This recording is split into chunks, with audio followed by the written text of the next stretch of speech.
time to talk about dinosaurs.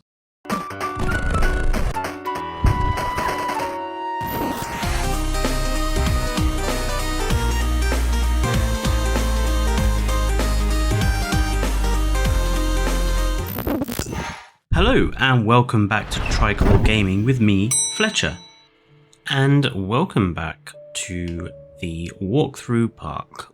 And today we're going to tackle putting in your first dinosaurs, building your first exhibit, and what sort of decisions you can make when thinking about what dinosaurs you want to put in your park. If you haven't seen the other parts of this walkthrough, please do go and watch them now. I'll make sure there's a link in the top corner. But let's just get down to it. So, what are we going to do with this particular video? Well, we're going to put in our first exhibit here in the edge of the nice raised gazebo that we created. And what I'm going to do is just get started with putting in the first sort of part of that now. So what I want to do is to have a sort of curved plaza here, which I'm then going to put the exhibit into,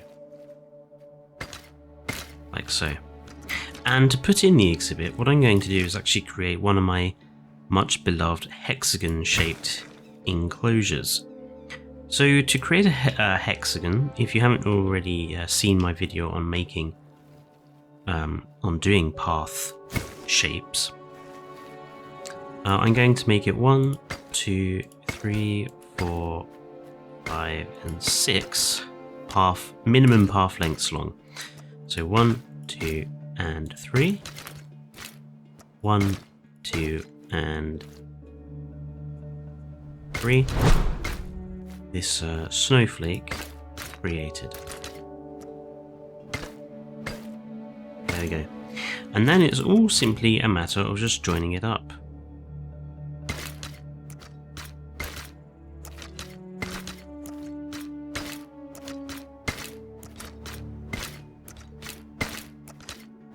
There we go.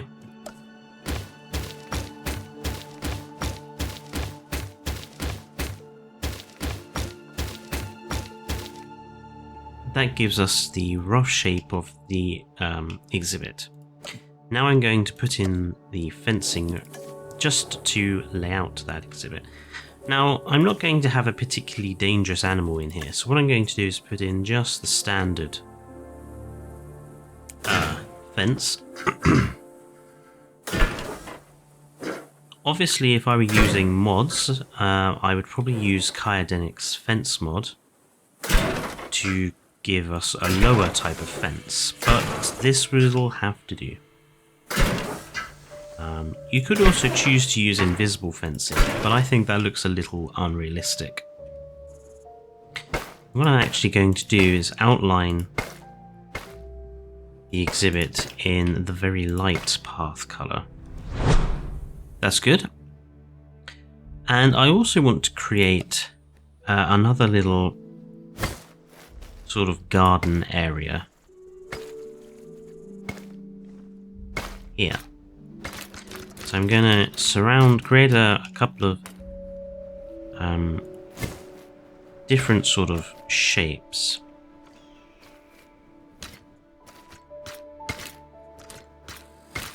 Which I'm going to use just to make this area look a little less hefty on the path. Now it's just a matter of filling in the space. A few moments later. And there we go. There is our finished plaza and area for our first exhibit. Now, what I'm going to do is design the little garden areas first. And true to my word, I'm going to try to do this without using too many mods. Or rather, what I'm going to do with this, I'll do one with full use of the mods and one without. So you can you can see here how I would do it. So what I would do for this particular one here is I would put in a few rocks. Nothing too large. And then we'll use the decorations tab to get up the trees. We can put in a few palm trees are obviously a good suggestion there.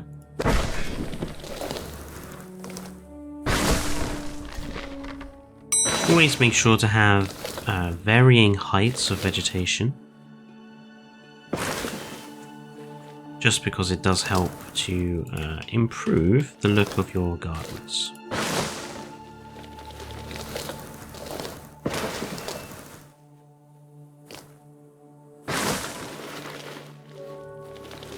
There we go. And just to furtherly bed them in, you can try going over them with a terrain brush, which will put in some other bushes and stuff for you. So there's one, a little garden area without mods. What could you do with mods for this bit? Well, what I'm going to do here is, again, put in a couple of rocks. But this time I'm going to plant the trees with the help of Kaidenix's tree mod. So we're going to start with some bigger palms, and we're going to then support those with a few taller palm trees. Have a few in the middle. I'm not going to go for those ones because I don't particularly like them.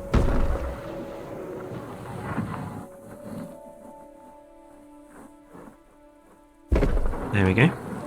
And now we're going to switch back to our bushes, and we're just going to give them each a bit of a bush, just to bed them in. And now I'm going to switch to flowers and just manually place down a few flowers in here. I'm going to switch up the colours of the flowers, just so we have some nice variation.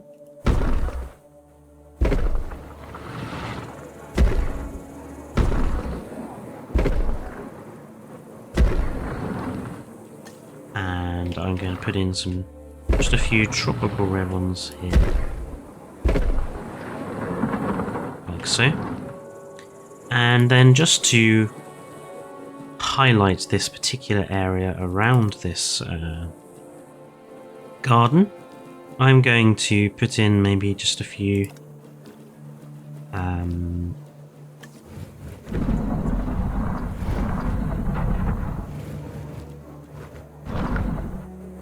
lights,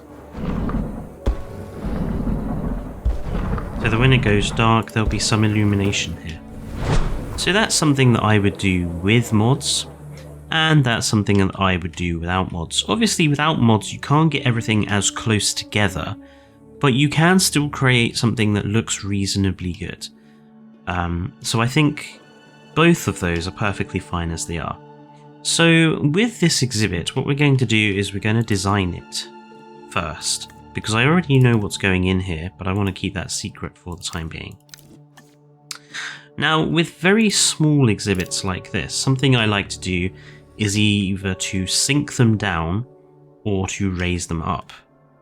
And what I'm going to do with this particular one is I'm going to create a raised area, not too big, roughly central, that's just big enough. See, now that didn't work. So I've got this little raised area that is just big enough for a little water, because I want the paddock to be just not flat, basically. I'm smoothing out the surrounding edges. I don't mind a little bend in the fence, that's okay, but anything more severe than that, I would probably retry building.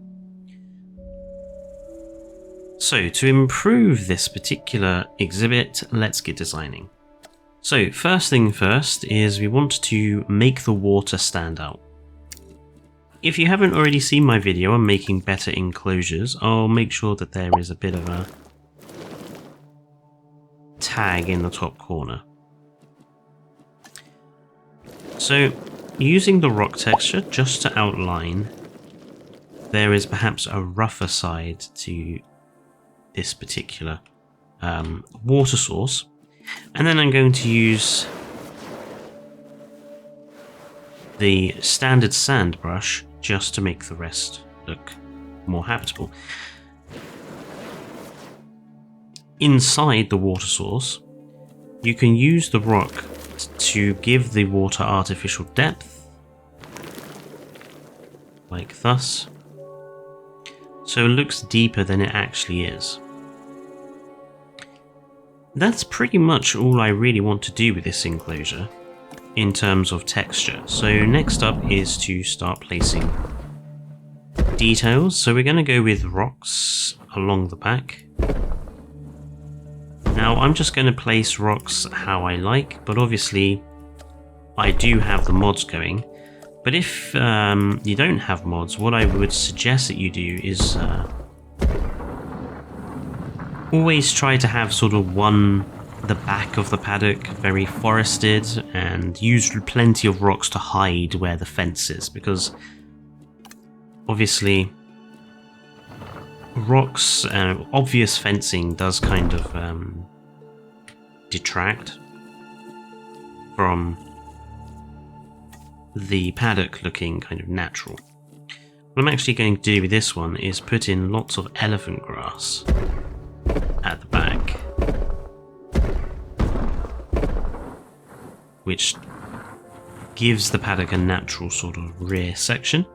We're going to use the standard trees which are included in here. We'll just place a few of those around, and we might place in a few yuccas as well, just to create some natural rear section. A couple of plants inside the water just to give that some vegetation. Now the rest of the paddock, I don't want to go too massive when it comes to trees and plants. So I'm going to put down a little fibrous plant cover at the river edge. Now these fibrous plants are pretty much all water plants. They're horsetails and such, which do grow in the water, so it makes sense for them to be at the water edge.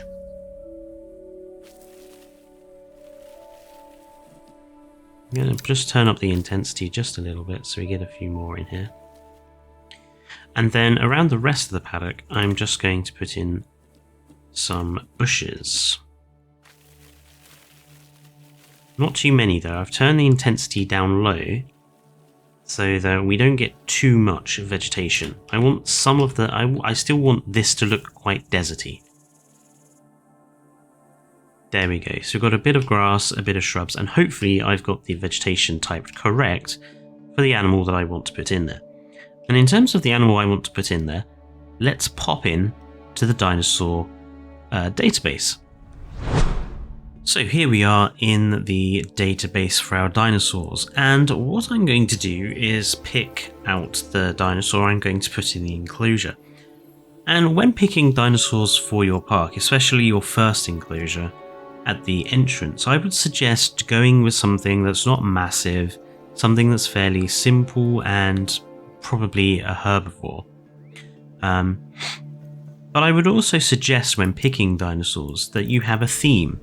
So for the particular park I'm making in the walkthrough, what I want to do is use dinosaur species to represent particular animals from savanna and arid desert types, desert type of biomes that we have now. So I want dinosaurs to represent animals like kangaroos and secretary birds, lions, tigers, zebras, elephants, hyenas, that sort of thing.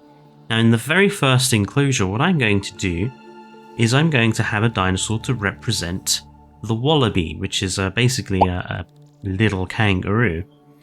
And I've decided I'm going to pick Homalocephali because they are as cute as wallabies, about the same size, and they have a similar colour pattern.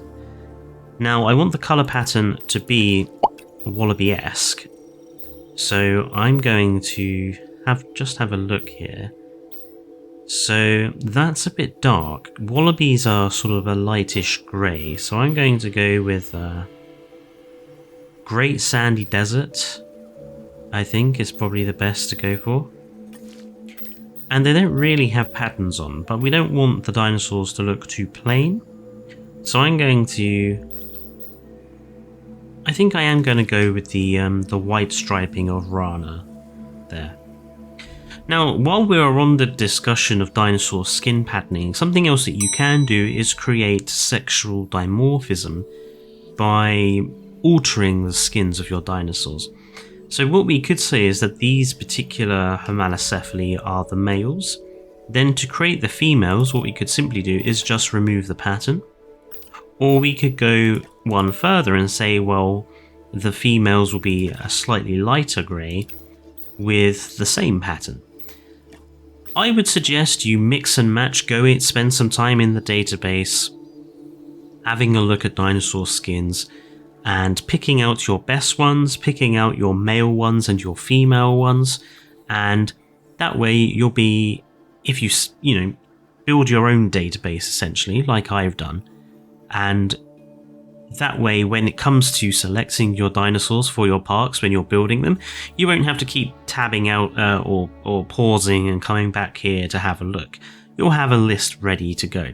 If anyone does want an already completed database of skins with some male and female options, I actually do have an Excel spreadsheet, a database already made, and what I'll do is I'll put a link to that in the description so you can go and download that off the Nexus Mods website, so that you'll already have that ready. But there we go. So Great Sandy Desert and Rana will be our Homalocephali skin for the wallaby. So let's pop back and go and produce those now.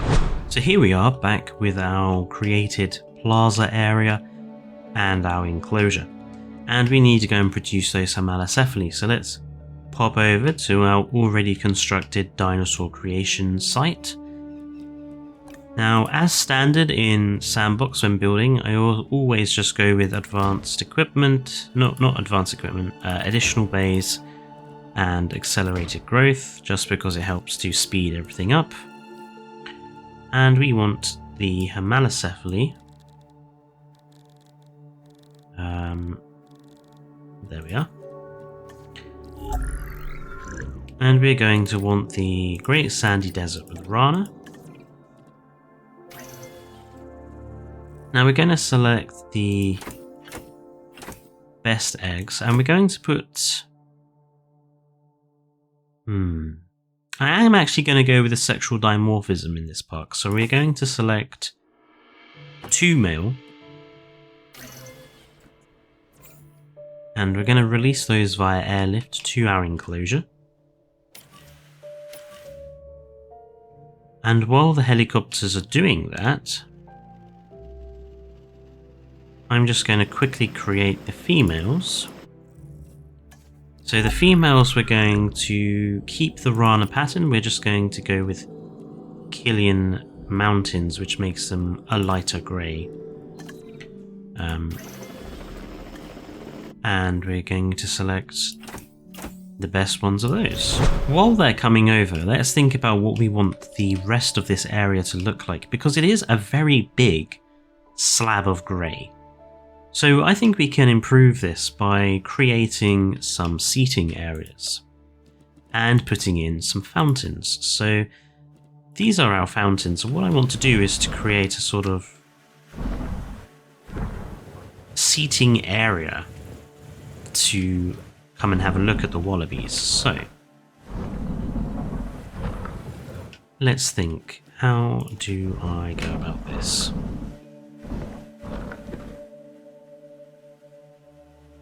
Yep, so I'm just going to create a series of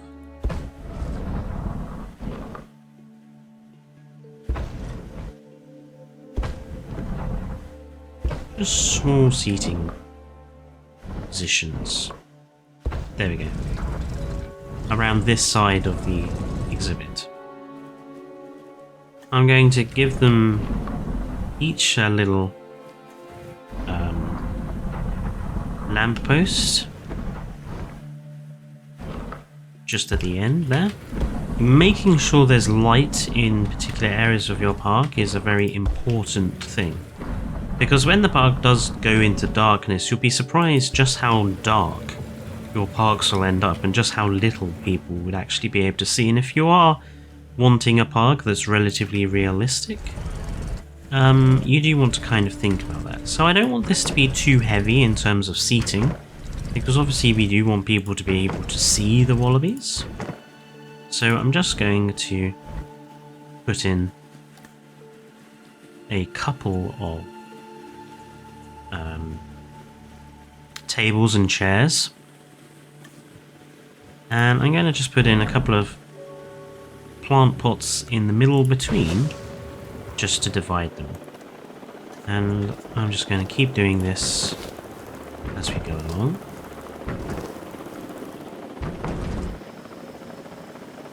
And those choppers are coming in, which is good. Remember when placing decoration items to rotate them, because otherwise you will end up with it looking a bit too robotic. This one is actually a little off, but I don't mind that. Sometimes a little asymmetry can be useful, because it just helps things look a little bit more natural. There we go, so we have some seating areas there. I'm also going to put in a couple of fountains along here.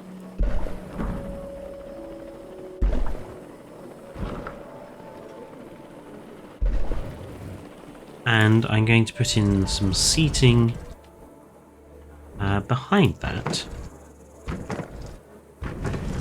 like so, with a few fire obelisks, again just to denote where it is and create some light. And actually, so that we have some symmetry, I'm going to do the same at the back end here. It's a bit tricky to do because of the curve.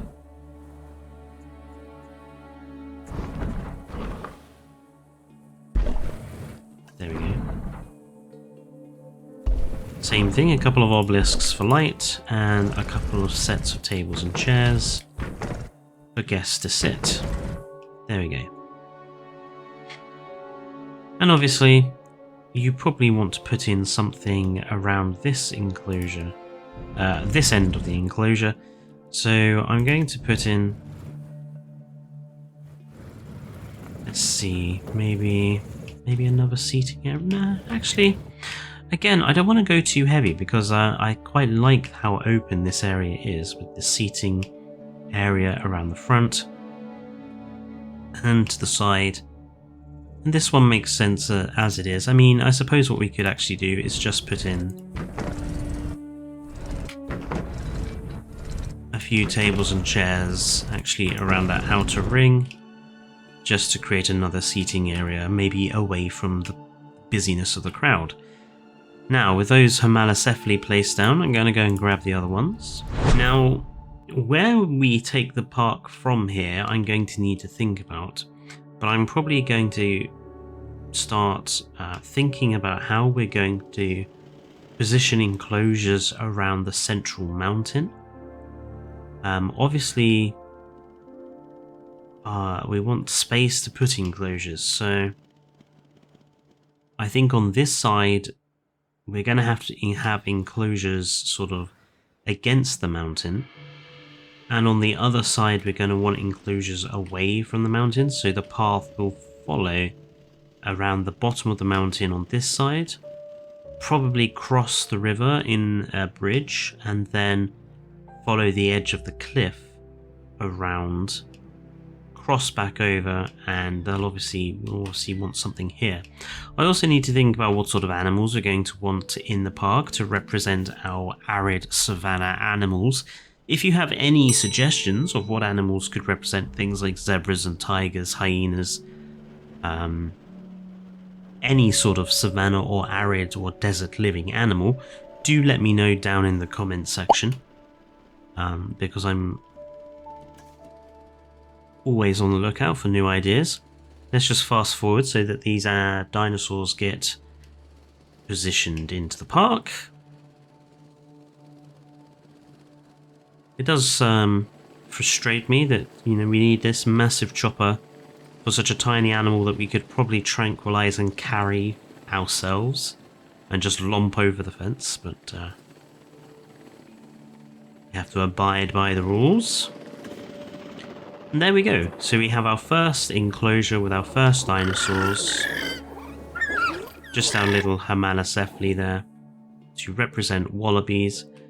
Now obviously people will not come into the park until you produce a viewing structure to view them. So for now this park is going to look relatively empty, but what we'll do is we'll probably have another enclosure here, possibly an aquatic enclosure, and that will obviously have viewing gallery buildings attached to it, and obviously that will draw people over to this side of the park moving past this enclosure. So for now the park looks a little empty, but it won't for long. That lovely gazebo there. So there we go, there's our first enclosure, a little bit of enclosure design, plaza design, and how to go about deciding dinosaurs and their skins. If you haven't already liked, commented or subscribed, I suggest you do so now for more content from all of us at Triclaw Gaming, and every little bit helps us get to our 1,000 subscriber target. But for now, I want to thank you for watching the next part of this walkthrough. Don't forget, if you need any other advice, hints and tips, go back and watch the other parts of the walkthrough, and I'll see you in part 6, where we will look at expanding the park. Stay safe and goodbye.